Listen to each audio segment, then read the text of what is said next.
Oi, pessoal, sejam bem-vindos ao primeiro episódio de José Maio, uma jornada episteme do ano. Estou muito feliz em receber o Gregory Galboardi.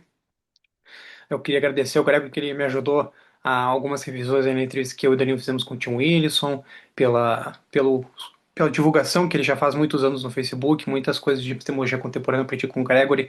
Ele me indicou também uma epistemóloga muito interessante que é a Maria Alsone, que eu até comentei com o Gregory que eu estava lendo ela e eu percebi que eu tinha algumas dificuldades bem rudimentares em psicologia contemporânea, das quais eu achei que eu não tinha. Assim, eu li uns papers, entendi, mas depois quando eu fui pegar uma coisa realmente bem técnica, daí eu percebi que tinha algumas coisas, eu falei com o Gregory, acho que seria interessante a gente fazer um episódio assim, sobre o que é epistemologia contemporânea, principalmente que eu sinto, eu não, infelizmente eu estudo modelo híbrido, então eu não consigo acompanhar assim demasiadamente os debates acadêmicos, nem a academia em si, mas eu sinto que ainda está muito restrito aos modelos de pós-graduação, assim, a epistemologia contemporânea. Eu acho que isso é muito problemático em vários níveis, assim, que a gente acaba ou não conhecendo alguns sós contemporâneos, ou tendo dificuldade quando a gente vai se debruçar com um texto mais técnico. Até a tua tese, assim, a tua tese eu até tô feliz por esse episódio, que ali nos capítulos finais, assim, eu tive algumas dificuldades de entender e eu espero que esse episódio me ajude a clarificar.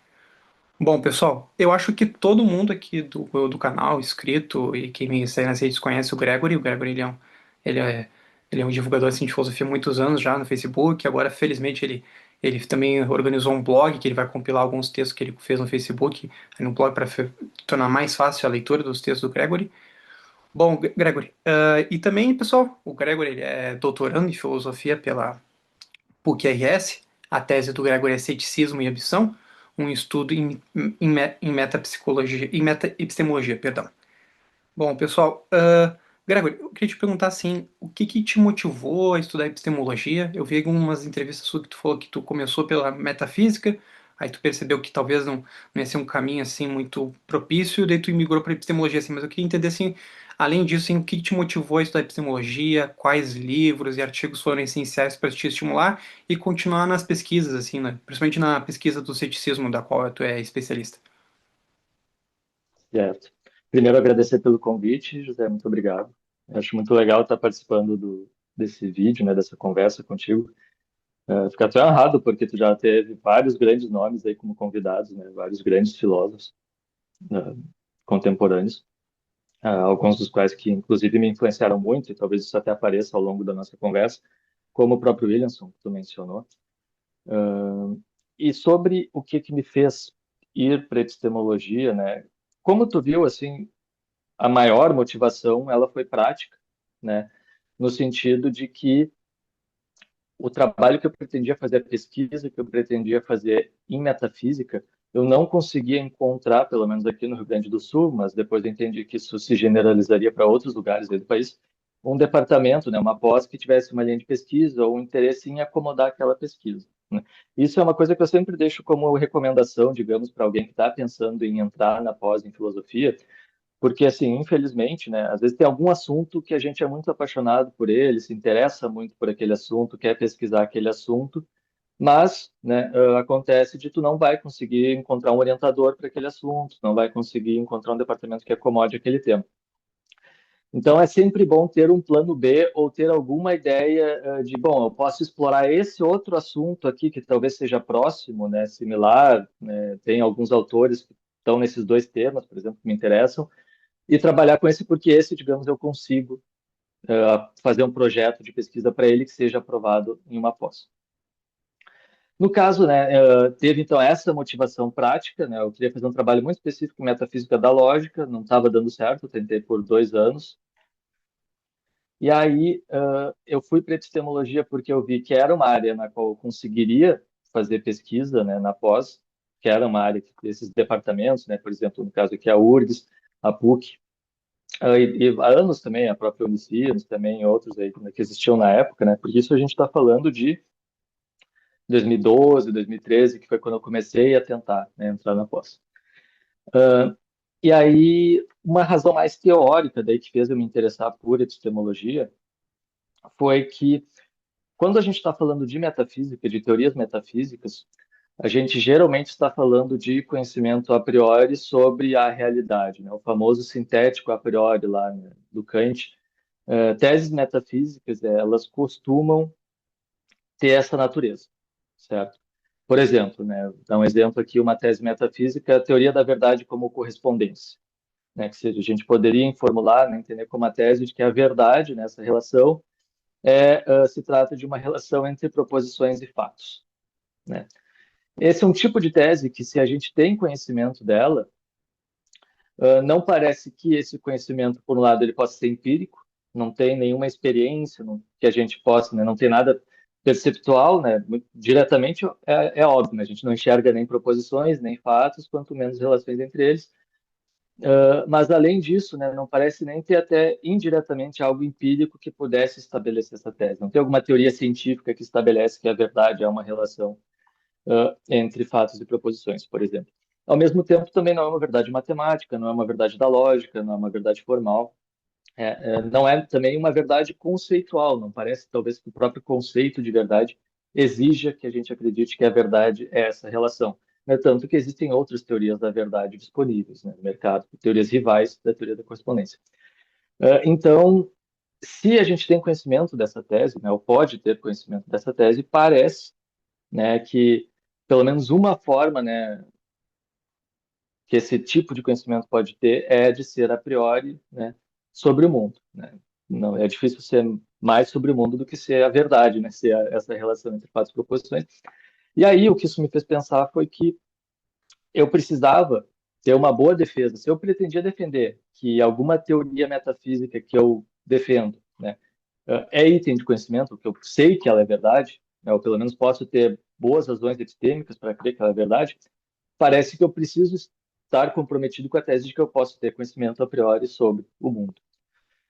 E aí, por isso que eu fui para a epistemologia, porque a epistemologia é tradicionalmente, historicamente, a área que investiga, que coloca, né, teorias sobre isso. O que é conhecimento a priori, né? O que precisa ser o caso para a gente ter conhecimento a priori sobre o mundo e por aí vai. E foi isso que me motivou a ir para a epistemologia e também foi o que me aproximou dos problemas céticos. Porque o ceticismo, na forma que ele, né, tem vários tipos de ceticismo, mas na forma particular que mais me interessou, né, que eu tenho estudado há alguns anos, que é o ceticismo sobre o nosso conhecimento do mundo exterior, a ideia, né, desse argumento cético é mostrar que a gente não tem conhecimento, né, sobre aquilo que está além dos nossos sentidos, além das nossas experiências, além das aparências, né? Aquela ideia, né, famosa desde lá do Descartes, né, do gênio maligno que poderia estar controlando, né, enquanto ele está olhando, ou do sonho, que também Descartes coloca, né, ele está olhando para uma lareira, ele poderia estar sonhando, né, tem uma lareira na frente dele, enquanto não tem uma lareira e tal.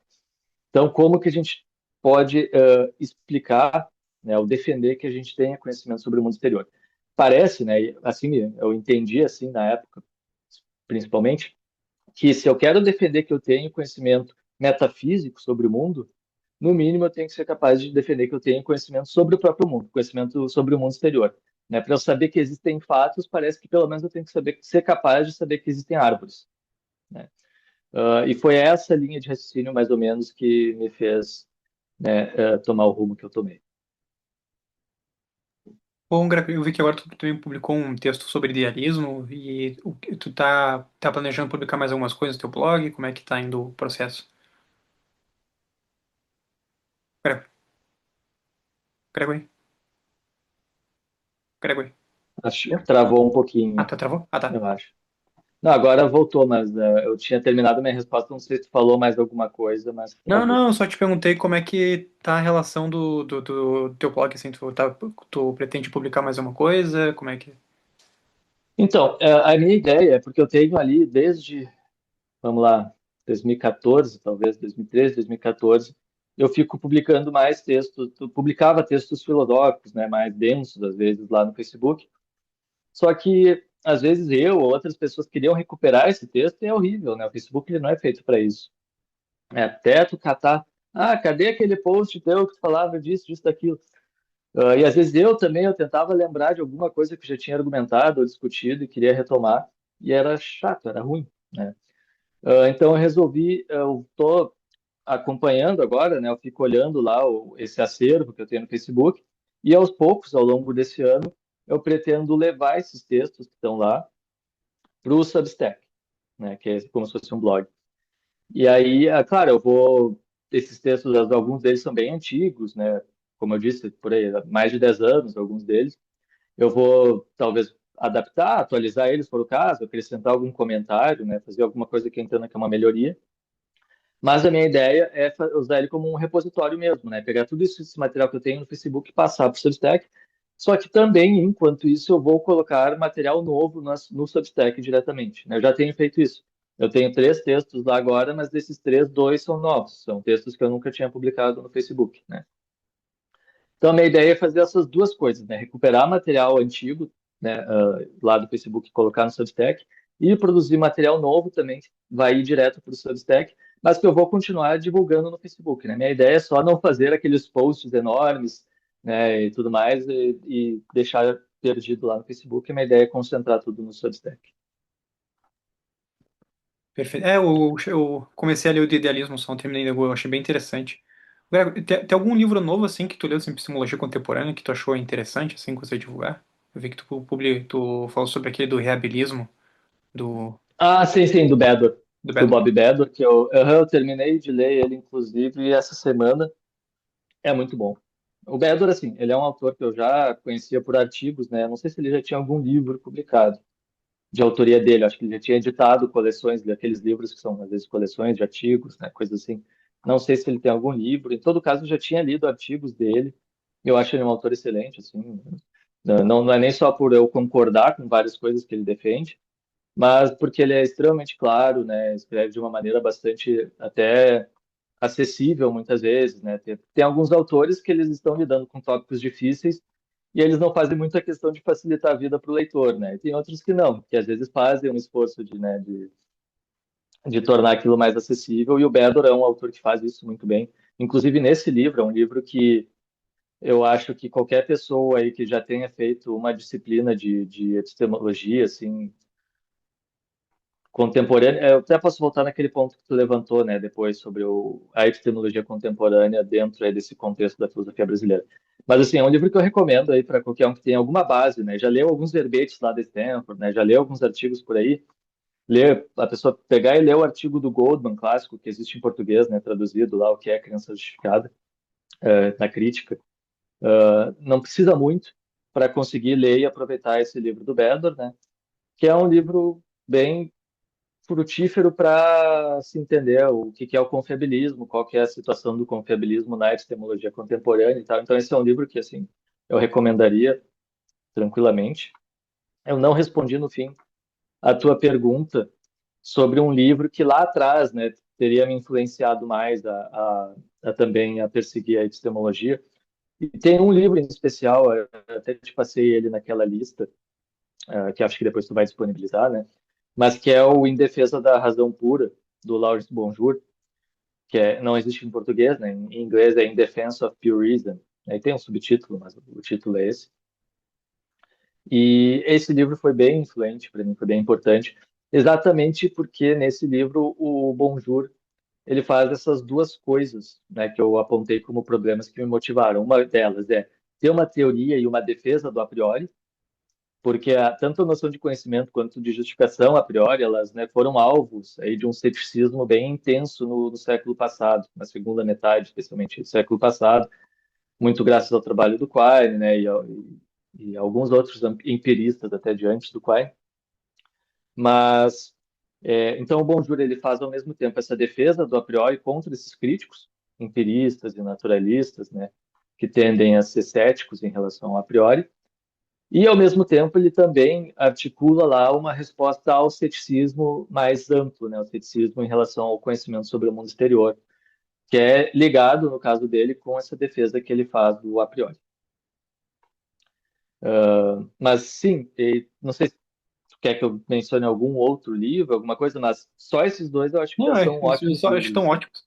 Até bom porque acho que eu vou primeiro te perguntar uma questão assim, que eu acho que é para quem não tem assim um entendimento de epistemologia, acho que é interessante a gente discutir assim um pouquinho em relação ao conteúdo, por exemplo, o que que é o conhecimento proposicional, que tu já mais ou menos falou, o que que é por competência, o que que é por contato, e depois as fontes do conhecimento. Mas vamos primeiro focar no o que seria o conhecimento em relação ao conteúdo, por exemplo, se o proposicional, que tu já bem falou, e competência e por contato.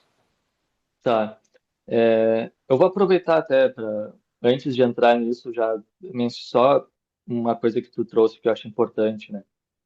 Assim, eu acho que até existem em alguns departamentos por aí do Brasil, em departamentos de filosofia, em nível de graduação, né, no nível da graduação, talvez eu acho que existem professores por aí que dão aulas em que eles trazem assuntos da epistemologia contemporânea, né, para graduação. Mas isso com certeza não é o mais comum, né? Como tu disse, assim, o normal é tu encontrar isso na pós.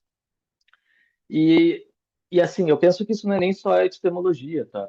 Eu acho que isso se generaliza muito para outras áreas. Se for fazer cadeiras de metafísica, eu também acho difícil que tu vá abordar metafísica contemporânea. Às vezes, se for fazer ética ou metaética, ou filosofia da linguagem, tem uma razão aqui que é natural, que é razoável, que é, bom, tu vai primeiro para esses alunos passar uma base para eles, para que depois eles consigam, né, ter capacidade de entrar na literatura que de fato é atual, né, literatura mais recente, de ponta, digamos assim.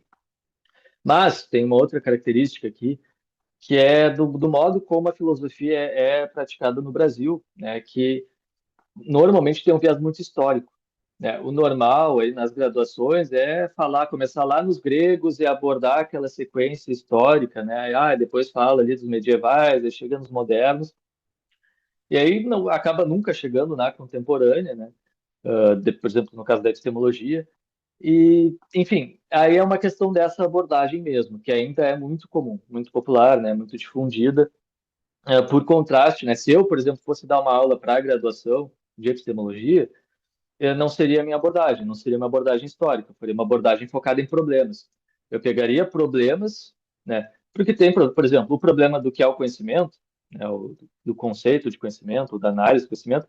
A gente pode pegar como é o comum de se fazer na literatura e dizer, Platão já discutia isso, de fato, lá em Platão tu já encontra uma discussão sobre isso, mas tu não precisa fazer o caminho histórico todo, tu pode, né, já trazer a discussão para as teorias mais recentes, né? Para os trabalhos mais recentes.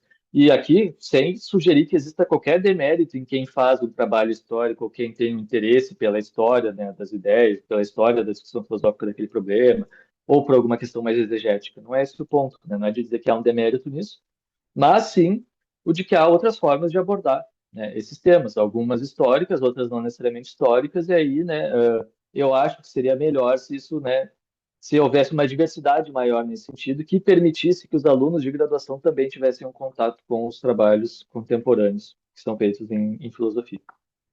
Agora, sobre a questão mais específica que tu trouxe, sim, o conhecimento, né, essa é uma divisão tradicional em três tipos, né, o conhecimento proposicional ou conhecimento de fatos, né, tu encontra classificações, às vezes as palavras usadas exatamente mudam um pouco, mas a ideia é sempre a mesma, que é quando o sujeito sabe que alguma coisa é o caso, né? Ou no inglês, que é o que tu vai encontrar, knows that, que eles falam, né? Sabe que, por exemplo, não está chovendo em Porto Alegre, sabe que 2 mais 2 são 4. Esse é o que se chama o conhecimento proposicional, porque a ideia é que ele envolve uma proposição, né? Uma proposição é que é um conteúdo, digamos assim, aquilo que é expresso por uma sentença afirmativa, né, que pode ser verdadeiro ou falso, e que nos diz algo sobre o mundo, né, sobre, a gente poderia dizer aqui, um fato, né. Então, ele é conhecimento proposicional porque é uma relação entre um sujeito que sabe e uma proposição, né. Como os exemplos que eu dei, não está chovendo em Porto Alegre, uma proposição, 2 mais 2 são 4, tudo aquilo que a gente possa pensar que é verdadeiro ou falso, vai ser uma proposição que pode ser conteúdo de conhecimento proposicional. Aí os outros dois tipos, que eles são menos discutidos, tá? Do que o conhecimento proposicional, são, né, o know-how, né, que a gente poderia falar de conhecimento por competência. Até hoje não sei se existe já alguma tradução padrão para essa noção, porque assim tem algumas traduções que elas são enganadoras, tá? Às vezes pode ficar tentado a falar conhecimento prático. Só que conhecimento prático, na literatura, muitas vezes ele é um tipo de conhecimento proposicional.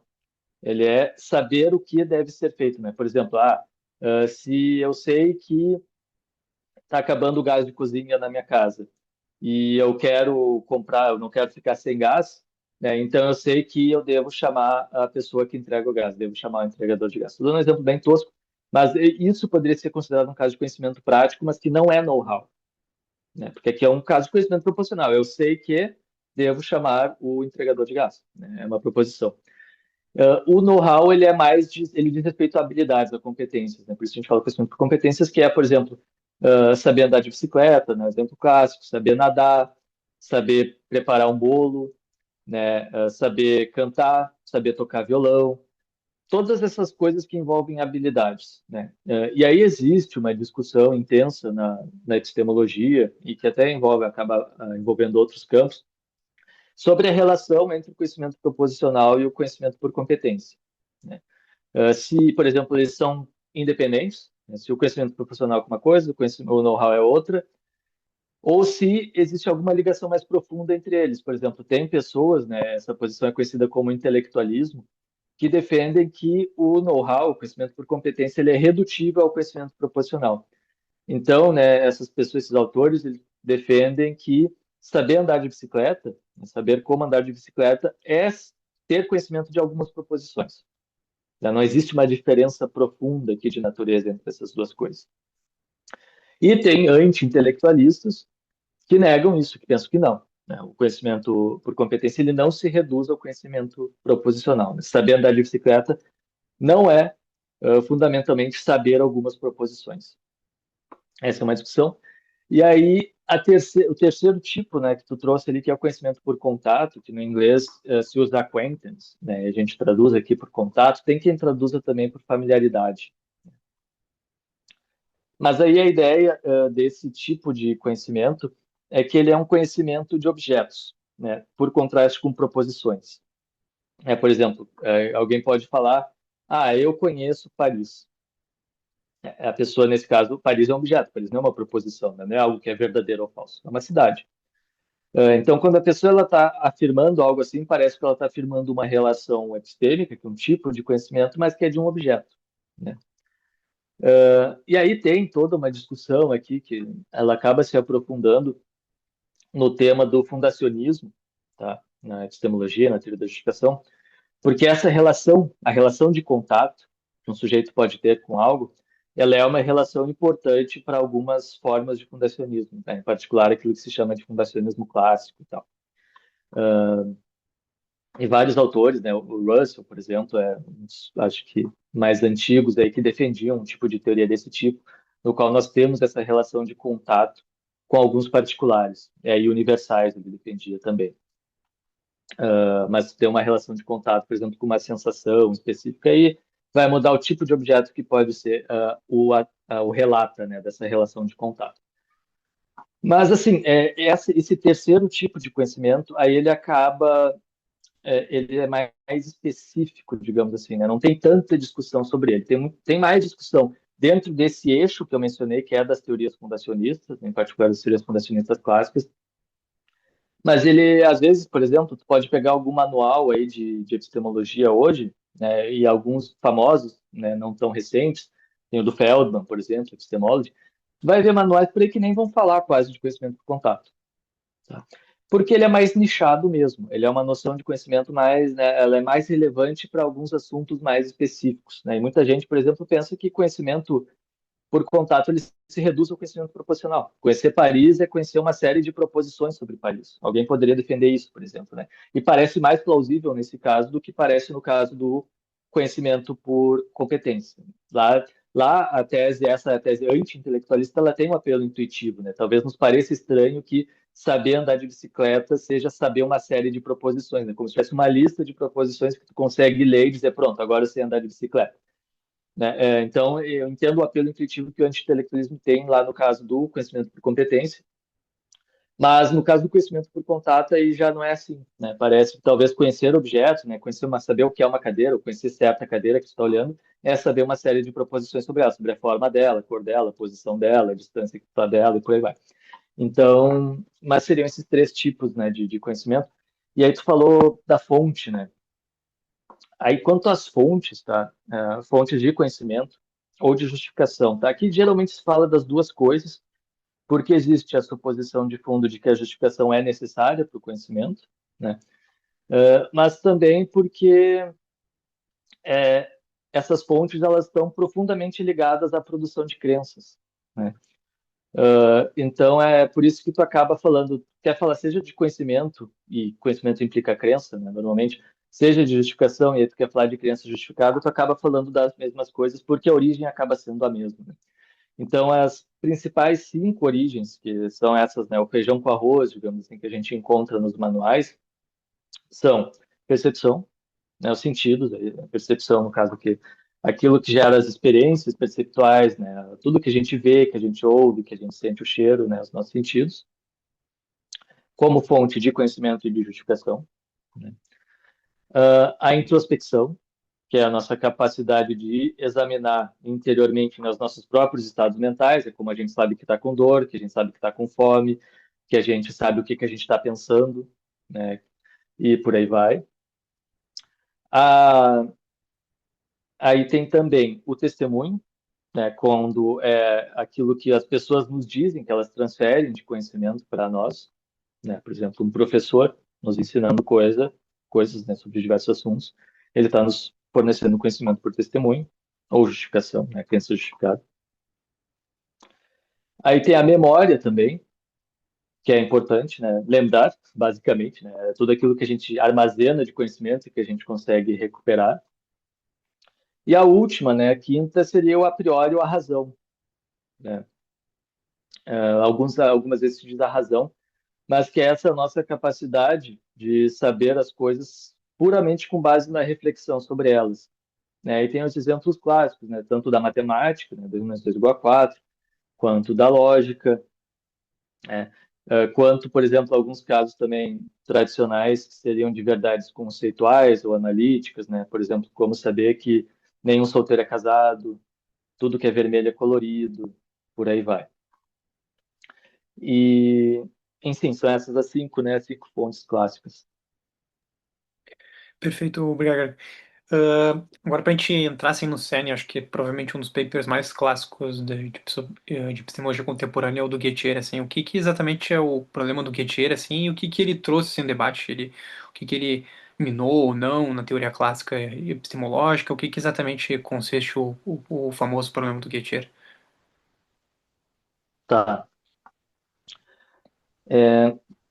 O problema é o seguinte, tá? Aqui tem uma discussão que ela tem, digamos assim, a primeira camada dela, que a gente pode, eu vou começar por ela, e a gente tem uma segunda camada, digamos assim, vou encarar ela que nem uma cebola, como se fosse. Essa primeira camada é a mais explícita, é a mais, né, se tu abrir o artigo lá do Geller, é o que tu vai te confrontar, que é a ideia, né, que o Geller diz lá no início do texto, inclusive, né, que teria alguns autores por aí, né, na história aí da filosofia, que teriam defendido que conhecimento, o conceito de conhecimento, ele pode ser analisado, né, ou definido como crença verdadeira justificada. E isso seria, digamos assim, a visão tradicional, né? A gente poderia pensar que desde Platão, né, é assim que se pensa sobre o conhecimento proposicional, tá? Isso aqui tudo que eu estou falando é o problema de Gödel é sobre conhecimento proposicional, né? Acho que nem sei se a gente vai voltar aqui na conversa falar dos outros tipos de conhecimento, mas assim, sempre que eu falar de conhecimento aqui se assuma que, né, que é o que eu estou falando, é o proposicional. Então existe essa ideia, né, segundo Geller, né, de que o conhecimento é isso, crença verdadeira justificada, saber que P, né, por exemplo, eu sei que a grama é verde. Isso significa que eu creio que a grama é verde, né, tenho uma crença, tenho uma atitude aqui em relação a essa proposição, né, de assentir a essa proposição, né, ou seja, estou disposto a afirmar que a grama é verde, por exemplo, por isso eu creio que a grama é verde, por aí vai, tem algumas maneiras de a gente elucidar, mas eu entendo que seja, né, não seja muito difícil de pegar aqui o que está em jogo. Tem alguns problemas que têm uma dificuldade grande com essa noção de crença, tá? Até porque trazem uma questão religiosa, pensa que a crença necessariamente é algo que envolve fé, algo religioso. Não, não, quando o epistemólogo, né, contemporâneo está falando de crença, ele está falando de uma atitude muito mais simples, que é de tomar uma proposição como verdadeira. Basicamente é isso. Tem um monte de crença por aí, não existe só crença religiosa, né? Tu crê que tu tem olhos é uma crença, tu crê que a teoria da evolução é verdadeira é uma crença também. Tu crê que Deus existe também é uma crença. Tu crê que Deus não existe também é outra crença. Tudo isso é crença, tá? Não existe aqui uma ideia, né, uma suposição de que crença necessariamente tem esse sentido que às vezes ela tem para algumas pessoas, especialmente fora da filosofia. Então, saber que P é crer que P que é uma variável para uma proposição, né? Então, crer que a grama é verde, essa crença ela tem que ser justificada, né? O que que é ser justificado? Aqui a coisa começa a ficar densa, tá? Ela facilmente vai ficar mais teórica, mais complicada, mas, grosso modo, a gente pode entender que ser justificada é ser apoiada por alguma razão. Ela não é arbitrária, ela não é um palpite, né? Tem algo ali no sujeito que crê, alguma razão, e essa razão aqui entendida em sentido amplo, pode ser uma experiência, ele pode estar olhando para a grama e estar pensando, a grama é verde. Então, essa experiência que ele está tendo pode ser, por exemplo, o que justifica a crença dele. Então, essa crença, ela precisa, né, existir a crença, essa crença precisa ser justificada, ela precisa ser verdadeira. Então, não basta existir a crença justificada, se ela for falsa, ela não vai ser conhecimento. Não existe conhecimento de falsidade, né? Não tem como alguém saber que 2 mais 2 é igual a 5 ou saber que a grama não é verde, né? Se é verdade que a grama é verde, né, aí tu pode saber que a grama é verde. Mas o conhecimento ela tem essa condição de verdade, que se chama factividade do conhecimento, né? A ideia é que se o sujeito sabe que P, então P é o caso, né? Isso é porque às vezes, né, isso, algumas das vezes as pessoas têm alguma dificuldade com isso, mas é porque é muito fácil, às vezes, a gente confundir alguém pensar que sabe alguma coisa com saber aquilo, né? Saber exige a verdade daquilo que é sabido, né? Então, às vezes, as pessoas pensavam que sabiam alguma coisa, mas, na verdade, elas não sabiam. Se aquilo era falso, elas não sabiam, né? Que nem, por exemplo, as pessoas antigamente sabiam que a Terra era plana. Não, elas não sabiam. Elas poderiam pensar que elas sabiam, mas se a Terra não é plana, elas nunca, em nenhum momento, alguém soube que a Terra é plana. Então, o que o Geller faz é considerar essa análise, né, colocada como análise tradicional do conhecimento, e mostrar contra-exemplos para ela, né? Aí ele precisa de duas suposições que ele apresenta lá, que são muito claras, assim. Pode ficar um pouco complicado eu articulá-las na fala, mas uma delas é o falibilismo, né, que é a tese aqui nesse contexto de que tu pode ter uma crença justificada falsa, né? Tu pode, por exemplo, olha para uma parede, a parede parece vermelha, tu crê que a parede é vermelha com base nessa experiência, uma condição normal, digamos assim, mas digamos que a parede não é vermelha, que tem uma luz escondida, que a parede é branca e essa luz está jogando uma cor vermelha nela. Vai ter uma crença falsa justificada, né? O falibilismo é que é a tese de que justificação ela não exige a verdade. Tu pode ter justificação mesmo que a crença seja falsa.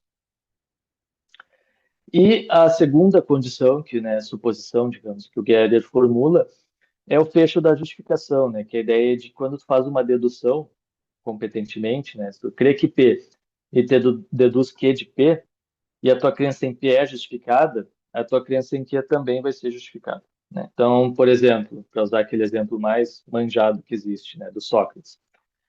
Sócrates é homem. Aí tu deduz que Sócrates é homem, Sócrates é mortal. Digamos, tu acredita na condicional também, que se Sócrates é homem, então Sócrates é mortal. E tu acredita Sócrates é mortal, né? Tu cria na conclusão. Se as tuas crenças, Sócrates é homem, e se Sócrates é homem, então Sócrates é mortal, forem justificadas, tua crença na conclusão também vai ser justificada, né? Um princípio que ele é bastante aceito, bastante defendido. Não, talvez exatamente nessa formulação que eu dei, mas, né, porque aqui entrariam alguns detalhes técnicos e tal, mas só para passar para vocês a ideia geral, né, é essa. Aí com Mas esses foi ótimo. dois, Ótima resposta, Gregory. e aí com essas duas suposições, tu consegue, o Geller traz contra-exemplos, né, que são casos de crença verdadeira justificada que não são conhecimento. Aí não sei se tu quer que eu Não, pode ilustre continuar. ou alguma coisa Não assim. pode continuar, deu um delay aqui, não pode continuar. Agora que eu vi que eu tô talvez tomando muito tempo já, mas eu Não, posso. continua, tu falou muito bem, pode continuar, não tem problema. Não tem problema.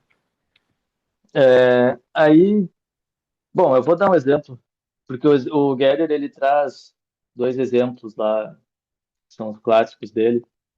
Eu vou adaptar aqui um só para a exposição. Eu não lembro exatamente, não vou ser fiel ao texto, talvez, mas é, tem dois caras que eles estão competindo por uma vaga de emprego, né? Vamos abrasileirar as coisas daqui. O João e o Pedro. Tá? Aí eles estão ali na sala, né, com uma moça secretária chamando eles para eles entrarem para, né, fazerem entrevista para vaga. E aí o João tá ali aguardando, o Pedro entra, né, faz a entrevista e sai. E aí o João vê que o Pedro tá mexendo em algumas moedas no bolso, né? E aí, tá. Depois disso, o João é chamado para fazer a entrevista e sai. Só que o João acha que ele foi mal na entrevista, tá? Ele acha que ele não vai conseguir a vaga. O que que o João faz, tá? Ele tem a crença de que o Pedro tem duas moedas no bolso, tá? E é uma crença justificada porque ele viu o Pedro, viu? E o João enxerga bem, não tem nada aqui pra gente, né, suspeitar que a experiência dele possa ter algo estranho. Não. Experiência normal, ali dentro do escritório e tal. Viu o Pedro mexer no bolso, formou a crença de que o Pedro tem moedas no bolso. E ele também, o João, ele acha que o Pedro vai conseguir a vaga, porque ele acha que ele mesmo foi mal na entrevista, né? E aí, com base nisso, o João ele forma a crença de que o sujeito que tem duas moedas no bolso vai conseguir o emprego, vai conseguir a vaga, tá? Só que sem que o João saiba, ele tá com duas moedas no bolso. Ele esqueceu aquelas moedas lá, como acontece muito, né? Tu vai tirar a calça para lavar e tu vê que tem lá, né, algumas coisas no bolso. Ele esqueceu, ele estava com duas moedas lá no bolso. E ele é que vai conseguir a vaga, não é o Pedro, né? Então, o que que acontece nesse caso? O João, ele formou uma crença verdadeira, que é de que o sujeito que tem duas moedas no bolso vai conseguir a vaga. Essa crença é justificada, né? Porque ele tinha uma crença justificada sobre o Pedro ter duas moedas no bolso, sobre o Pedro conseguir a vaga, a gente pode pensar. Porque dá para botar alguns detalhes, por exemplo, ele ouviu a secretária falar que o Pedro ia ficar com a vaga, por exemplo. Só que, na verdade, né, por uma coincidência, né, tem um papel do acaso aqui, da sorte, a gente poderia dizer. Quem vai ficar com a vaga é o próprio João.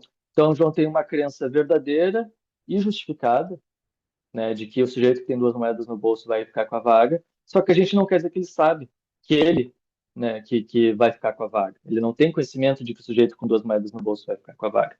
Porque ele formou essa crença, no fim das contas, por sorte, por mais que ela seja verdadeira e justificada. E aí, por isso que né, isso é um contra-exemplo para análise tradicional, né, porque tu teria casos em que tu tem crença verdadeira justificada que não são casos de conhecimento. Aí, desculpa, só Uhum. a segunda camada, tá? Essa vai ser mais rápida só, que é o seguinte. Essa história do Gerdner, de que essa seria a visão tradicional sobre o que é o conhecimento, né? Essa análise tradicional, não é bem assim, tá? É muito, né, falando que quase como se o Gerdner tivesse criado um mito que ele mesmo fez colapsar, né? Mas a história do pensamento sobre o conceito de conhecimento ela é mais complicada. Tem um artigo que eu posso deixar indicado depois sobre isso. E também tu poderia pensar que em outras, né, na filosofia fora do Ocidente, na filosofia indiana, em outras tradições, tu já teria outras visões do conhecimento que, né, que não, que assim fazem com que essa tese de que historicamente, tradicionalmente, se pensou em toda parte da filosofia que conhecimento é crença verdadeira. Não, não é bem assim, né? Então, embora se diga, né, se popularize a discussão do problema como uma crítica da análise tradicional do conhecimento, o sentido que ela é tradicional não é tão assim, ele tem que ser visto com, né, um grain of salt, como eles costumam falar, né, com um pouquinho de né, hesitação, assim, de cuidado. Mas era resumidamente isso. Não, ótimo, Spot. Eu gostei que tu colocou uma. Que não é bem assim a questão do Gettier, que eu concordo, assim, até um amigo meu que a gente lê junto, tem uma gente também, quando a gente leu, assim, o problema é, de fato, ele dá boas justificativas, assim, para crenças justificadas e os problemas, mas é um pouco mais complexo, como bem falou. Só pra gente não deixar de fora, assim, Greg, mas acho que indiretamente a gente meio que já acabou falando, né, porque tu falou do Lawrence Bonjour, acho que ele é correntista, né, o que seria, já que a gente falou de crença, de justificação, assim, o que seria o fundacionalismo, o correntismo, e se tu acha que também dá pra encaixar um pouquinho também o funderrentismo, acho que é assim que fica a tradução em português, né, da hack, não sei como é que se traduz. Sim.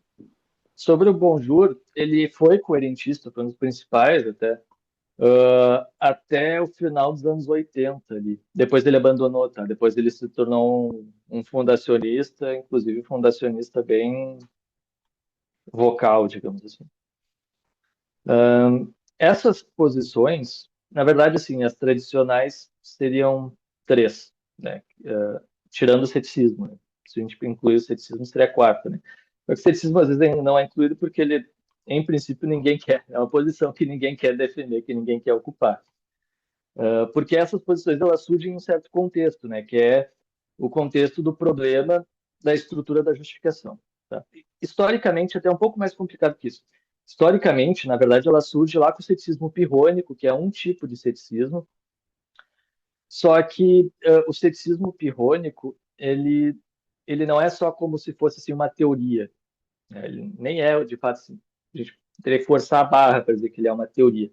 Ele é muito mais entendido como um exercício de uma habilidade, um exercício, né, uma prática, digamos assim, que tem um certo objetivo, né? Que no caso lá, a ideia é que tu, como investigador, né, como alguém que está investigando algum assunto, isso eu estou falando lá, né, da Grécia, antigamente. A ideia lá, né, originalmente, é que tu, como investigador, né, sobre uma certa questão, tem uma questão que tu quer saber a resposta, tu vai ver o que as pessoas estão defendendo sobre isso, aí o que tu acaba percebendo pelo exercício da tua habilidade cética é a equipolência de argumentos que eles falam, né?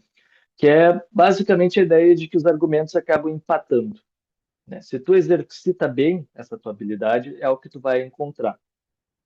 E aí, como um efeito disso, tu vai achar a tranquilidade, a ataraxia que eles falavam, que é ficar na suspensão de juízo sobre a resposta para aquele problema e, com isso, não ser vítima da ansiedade que poderia ser gerada por defender alguma resposta sem ter boas razões para ela, né? Alguma resposta que acabaria sendo dogmática, como eles falavam.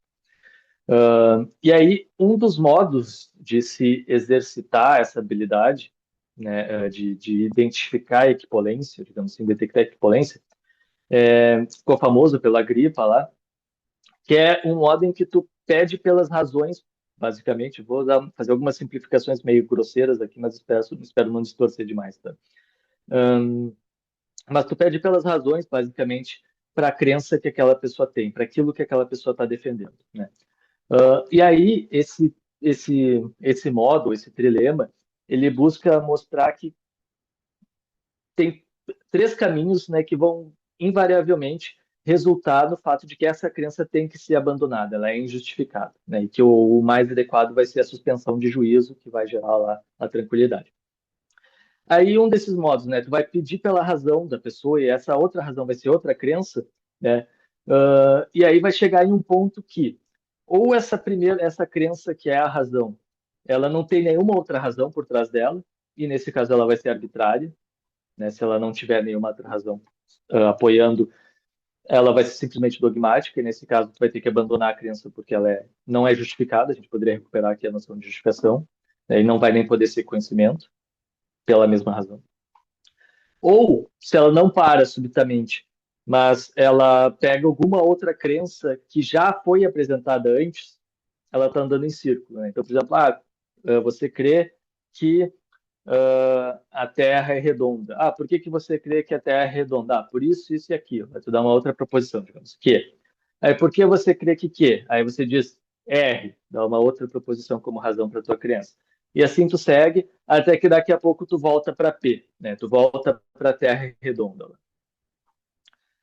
Isso é andar em círculo e um círculo também, né? Não existe justificação circular, que é essa a ideia, né?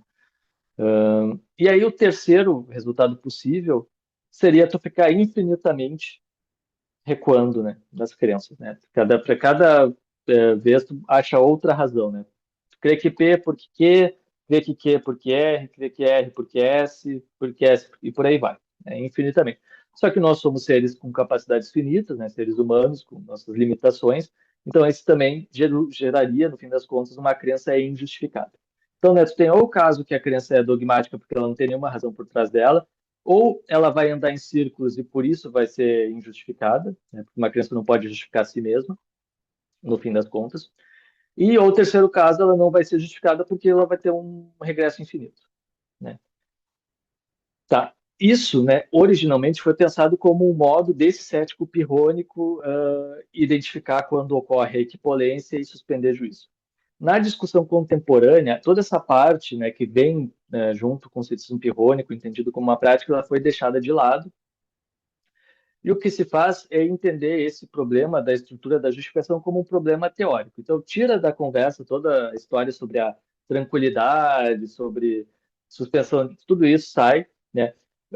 E a história é entender qual que é a estrutura da nossa justificação, porque de todo modo esse problema que o cético coloca ele é genuíno, né? Se a gente pensar, tá, como é que funciona a nossa justificação?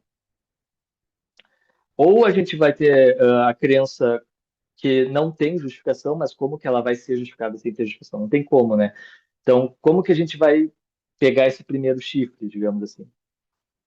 Ou a gente vai ter que defender que existe justificação de algum tipo circular, ou a gente vai ter que defender que a justificação de fato pode sim ter uma cadeia infinita por trás dela.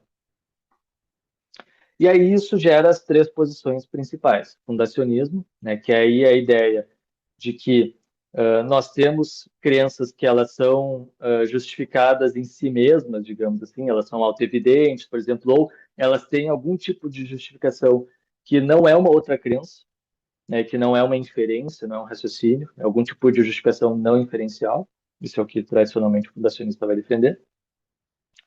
Ou a justificação pode ser circular, e é isso que o coerentista vai defender. Né? Tu pode ter esse tipo de estrutura em que as crenças se apoiam mutuamente, formando uma rede, né? E tendo um tipo de justificação circular.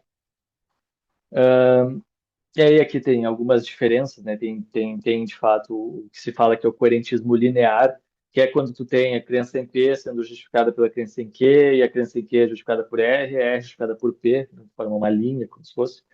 E tem o coerentismo holístico, aí, que é um outro tipo de coerentismo, que aí a justificação ela mantém a estrutura coerentista, mas aí a crença ela é justificada por pertencer a uma estrutura de crenças onde todas essas crenças são coerentes entre si, mantêm uma relação de apoio mútuo e por aí vai. Então é uma estrutura, digamos assim, que não é em linha, mas que é em rede. Mas nos dois casos são dois tipos de coerentismo. E aí tu tem o infinitismo, né? E essas são as principais posições desse debate. No caso da hack, é, essa posição dela, tá? Se tu for pesquisar aí no que tem sido publicado aí nos últimos 20 anos, 30, eu não lembro quando que saiu esse livro dela exatamente, acho que foi nos anos 90. Tu vai ver que ele não recebeu muita discussão, né? Por quê? Porque o que ela faz é muito ecumênico, digamos assim. Digamos que ela está querendo agradar muita gente e ela está ali nesse trabalho, ela critica posições que mesmo na época que ela publicou já não eram mais muito defendidas, né? Por exemplo, uma coisa que ela critica seria o fundacionismo infalibilista, né, que é o fundacionismo que assume a tese de que tu não pode ter crença falsa justificada ou justificação para crer em uma proposição falsa. E isso já não é mais amplamente aceito há muitos anos, né, mais de 40 anos aí na epistemologia. Né, é quase como se ela ali estivesse chutando um cachorro morto, digamos assim, para usar uma expressão, né? E aí ela, né, defende, junta esse fundacionismo com uma espécie de coerentismo, só que isso acaba também não sendo muito considerado muito interessante por um epistemólogo fundacionista. Nenhum dos dois lados vai gostar, vai achar muito interessante o que ela está dizendo no fim das contas. É por isso que esse trabalho dela acabou não tendo uma repercussão tão significativa. Porque o fundacionista vai dizer assim, tá, tudo bem, eu não sou um infalibilista, por exemplo, só que aquilo que ela traz como um papel para o coerentismo, o fundacionismo vai dizer que aquilo não exige o coerentismo. Porque é, por exemplo, se eu recebo contra-evidência para alguma crença que eu tenho, eu perco a justificação para a minha crença. Não, tudo bem, né? Mas isso não me faz abandonar o fundacionismo. E, ao mesmo tempo, os coerentistas, eles têm alguns problemas clássicos, né? Como, por exemplo, acomodar o papel epistêmico da experiência perceptual, por exemplo. Porque o coerentismo ele traz a suposição de que somente crenças justificam crenças. Somente crenças é que podem ser justificadas e justificar outras coisas, epistemicamente.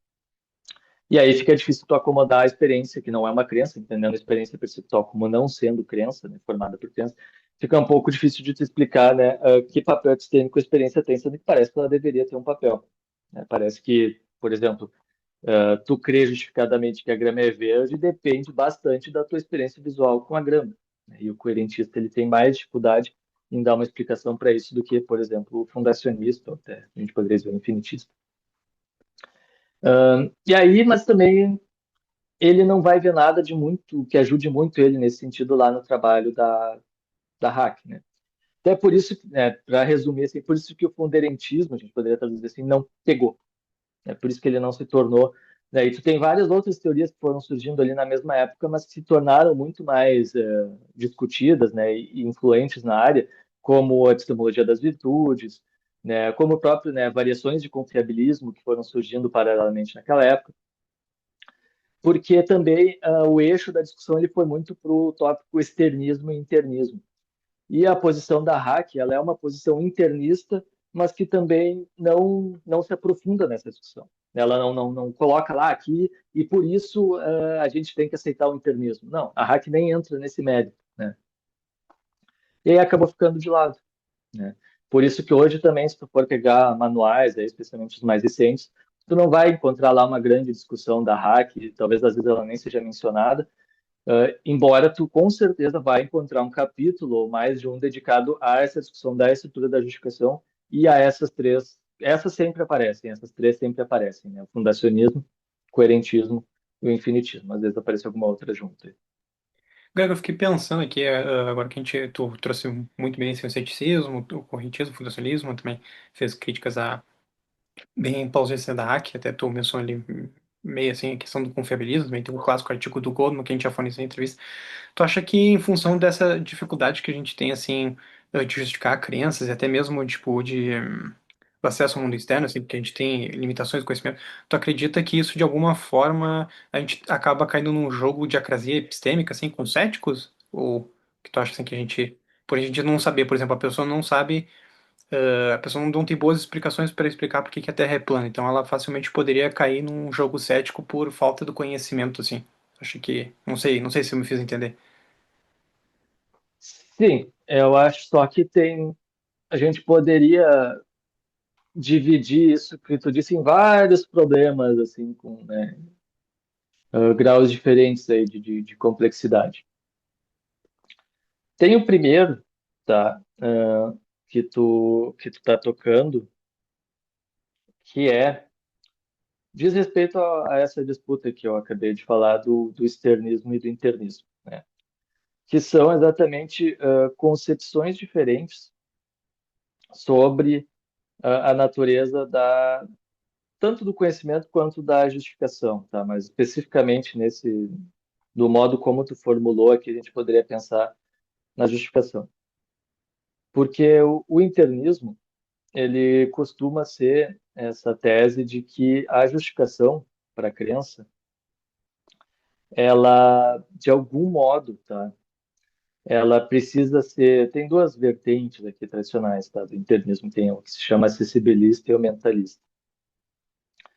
Mas, em todo caso, assim, para simplificar um pouco as coisas aqui, com um certo risco de distorção, mas a ideia é que se tu pensa, por exemplo, né? Tu acha que, se eu tenho essa crença aqui e ela é justificada, eu creio, por exemplo, que a Terra é redonda e essa crença é justificada, então eu tenho que ser capaz de dar razões, né? Se alguém me pergunta, por que que tu crê nisso? Eu tenho que ser capaz de dar razões que eu consigo acessar mentalmente, né, por introspecção, para essa crença.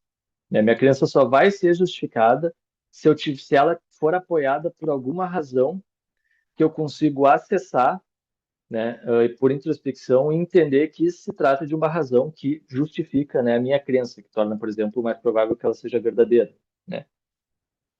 A gente poderia falar também aqui de evidência, que é uma outra palavra que aparece bastante, né, na epistemologia.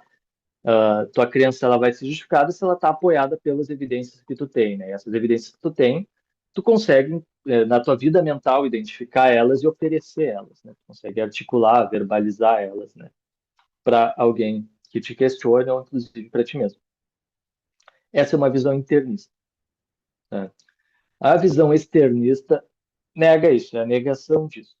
Né? É a ideia de que pode haver crença justificada, sendo que tu não é capaz de identificar, né, articular qualquer razão tua para essa crença, né? No entanto, ela ainda assim vai ser justificada.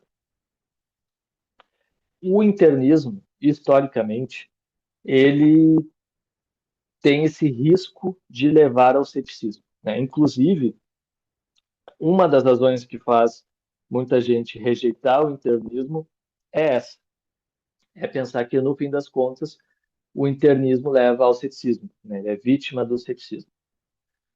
Por quê? Por causa dessa exigência por razões que o sujeito seja capaz de acessar. Poderia pensar que muito poucas das nossas crenças têm esse estatuto, né? Estão nessa posição que tu consegue justificar adequadamente, né? Consegue dar justificação epistêmica para elas. E se for assim, né, muito poucas das suas crenças forem justificadas, bom, isso é o ceticismo, né? É o resultado cético, né? Aquilo que tu pensa que sabe, na verdade tu não sabe, por aí vai. Muito daquilo que tu pensa que tu crê justificadamente sobre o mundo, na verdade tu não crê. E se tu for racional, e aí aqui entra, né, que tu falou da acrasia. Se tu for racional, né, a ideia é, se tu for racional e tu pensa que tu não tem justificação para aquela crença, parece que o que tu deve fazer é abandonar aquela crença, né? Suspender juízo.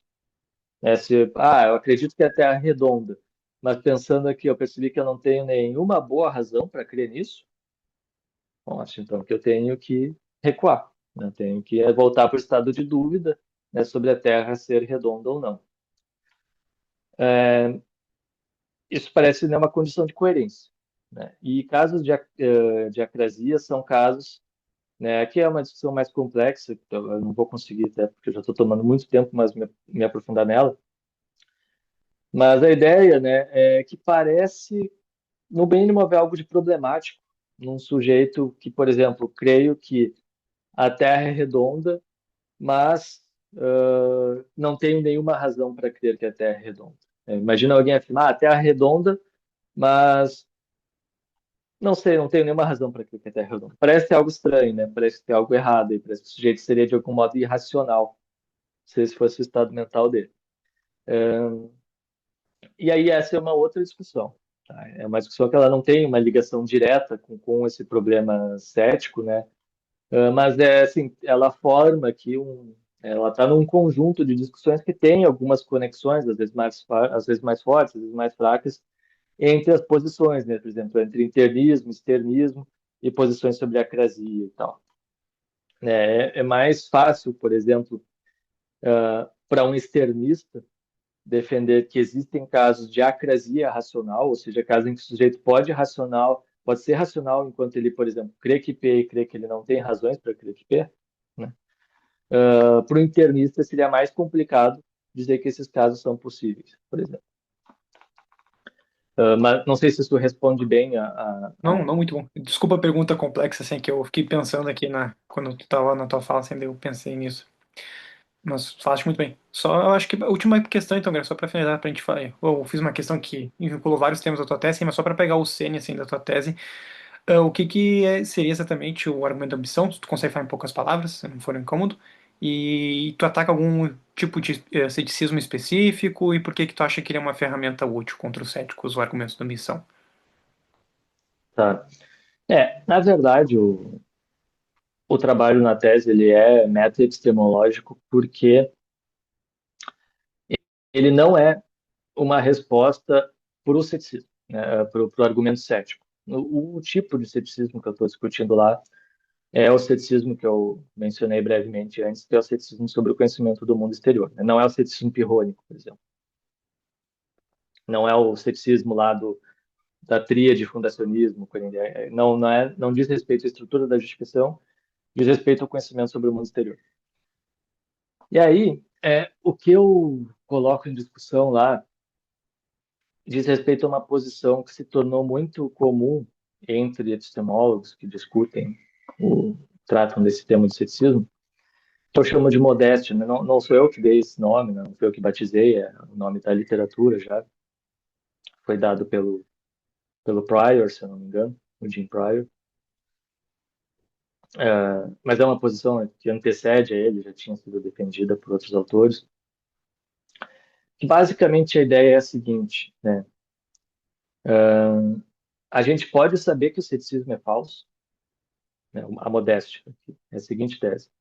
Podemos saber que o ceticismo é falso, né? Ou seja, podemos saber que temos conhecimento sobre o mundo exterior, mesmo com base em razões que não seriam aceitáveis para o cético, né?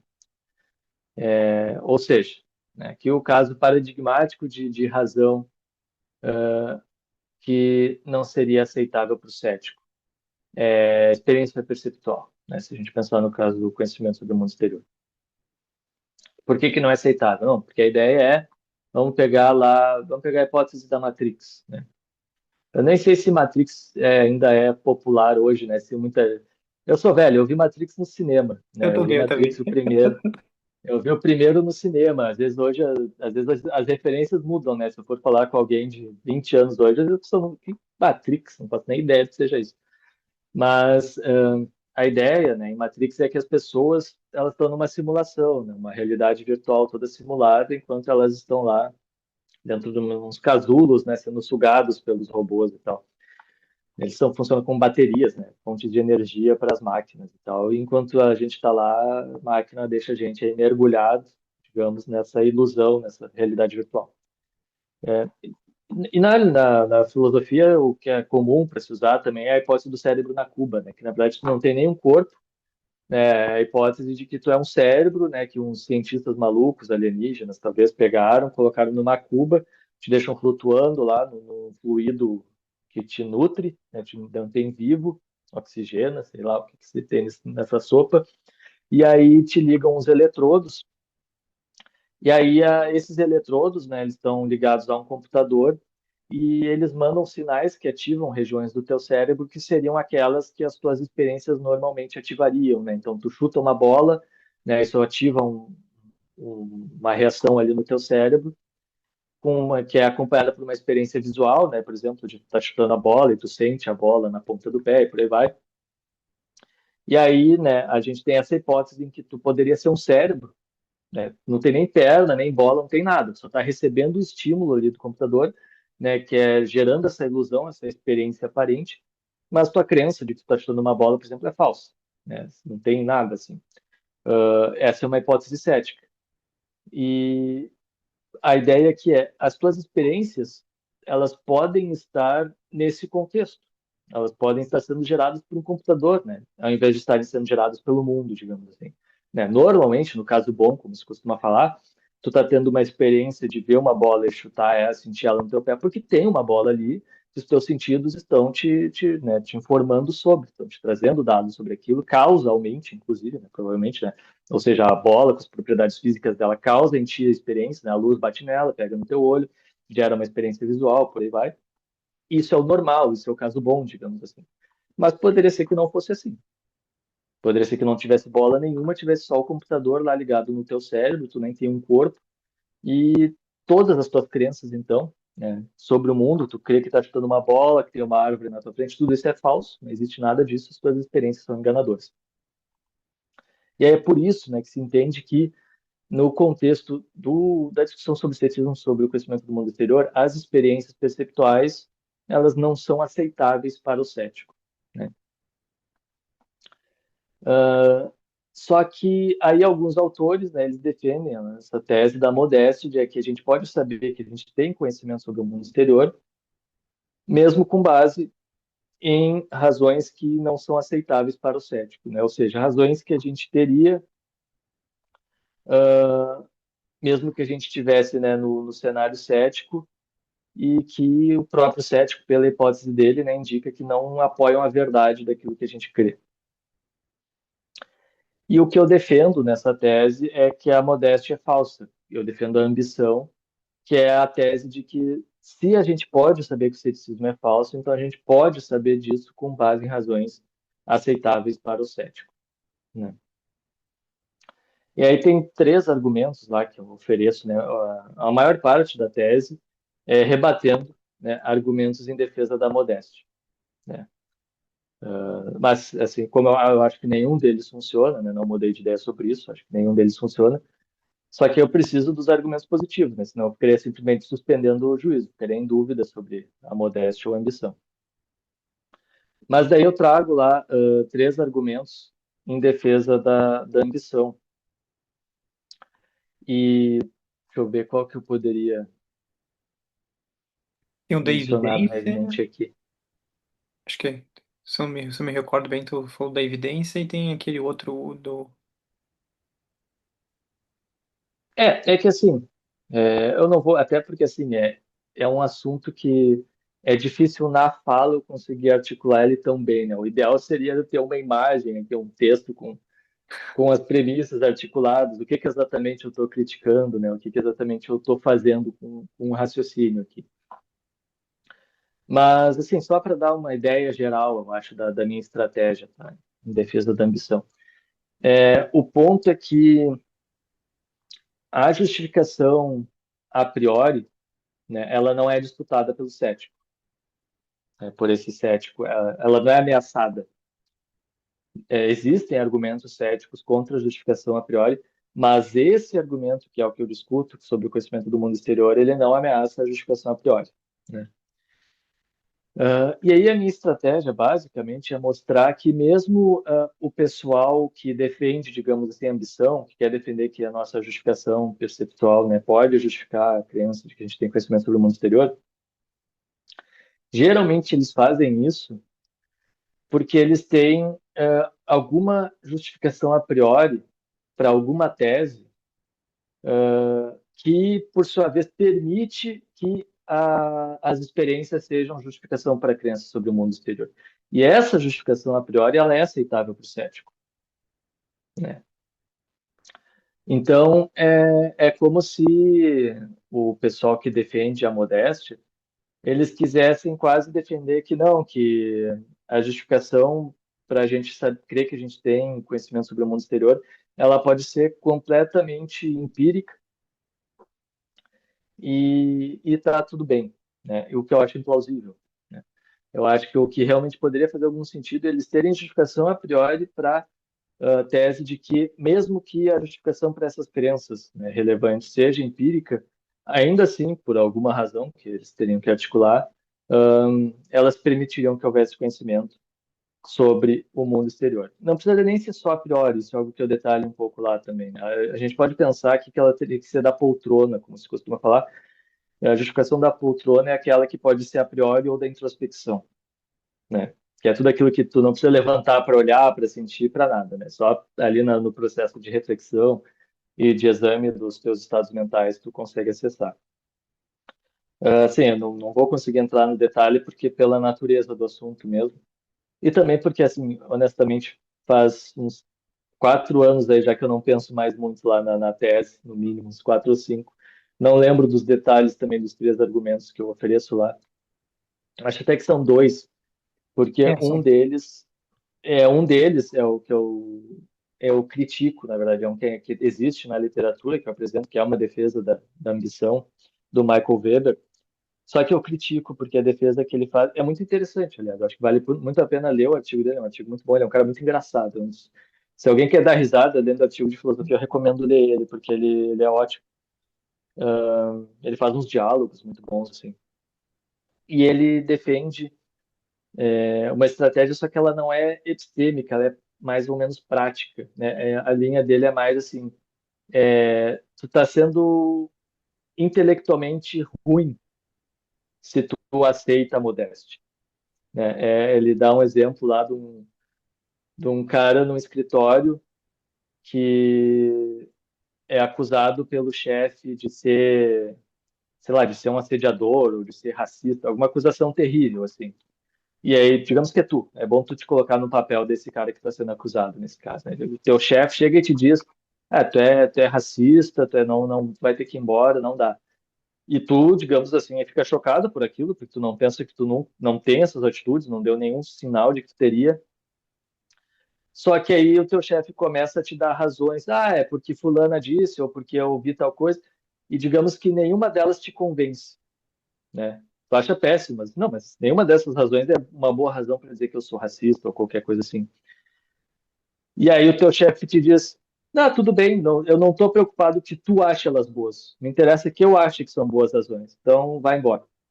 A posição do modesto contra o cético é como se fosse essa, né? Como se o modesto chegasse para o cético e dissesse, não, tu está errado. Aí o cético diz, tá, mas por que razão eu tô errado? Aí ele começa a te dar um monte de razão que ele não aceitaria. E aí o modesto te diz, não, tudo bem, mas eu sou modesto. O que interessa é que elas sejam boas para mim. Se eu e os meus amigos aqui a gente acha que elas são boas, então tu tá errado, tchau, não vou falar contigo, vai embora. Daí esse é meio que o argumento que o Weber usa, né? Só que ele é um argumento quase moral, digamos assim, né? Um argumento quase ético, assim, é quase no sentido de, tipo, é uma postura intelectualmente ruim, danosa, né? Tu aceitar a modéstia, tu ter essa atitude. E aí, só que não é o que me interessa. No meu trabalho, eu quero oferecer uma defesa epistemológica da ambição, né? Eu não quero dizer que a modéstia está errada porque ela é ruim, digamos, que ela é uma prática danosa. Não, quero dizer que ela está errada porque ela é errada, uma tese falsa. E dá razões para crer que a tese é falsa. Aí por isso que no fim das contas eu tenho de fato só realmente dois argumentos, sim, que aí são defesas da ambição. Perfeito, Gregory. Gostei muito da conversa e deixa nos comentários se vocês quiserem um episódio mais específico sobre a tese do Gregory, daí a gente faz, daí o Gregory lê com calma, daí a gente revê. Obrigado, Gregory. Gostei muito, assim, assim, clarificou bastante pontos, assim, gostei muito do que tu falou sobre internalismo e externalismo. Agradeço imensamente o teu trabalho como divulgador de filosofia, por agora criar um blog e ajudar a comunidade, principalmente nós que gostamos de epistemologia, filosofia analítica. A gente tem grupos no Facebook, então sempre fiquem atentos, sim, pessoal, que tem bastante coisa interessante sendo discutida na internet. Agora a sociedade analítica também está fazendo várias conferências de modo híbrido, então fique por dentro que, como tu bem disse, eu também sou um crítico assim desse modo tradicional de ensino de filosofia no Brasil, não é de todo, né? Eu tive um professor, por exemplo, que ele deu uns textos até do Michael Hilmer, que é um cara que geralmente o pessoal não dá muito, sobre autoridade política, e também tinha essa abordagem mais focada nos problemas. Mas era isso, Gregory. Muito obrigado e queria te agradecer mais uma vez, assim, pela suporte, assim, por ter te dedicado teu tempo ali para dar uma revisada em umas questões que eu fiz para o Williamson, e eu sou muito grato. Não, eu que agradeço e queria te parabenizar também pelo esforço. Acho que é muito importante esse trabalho que você tem feito.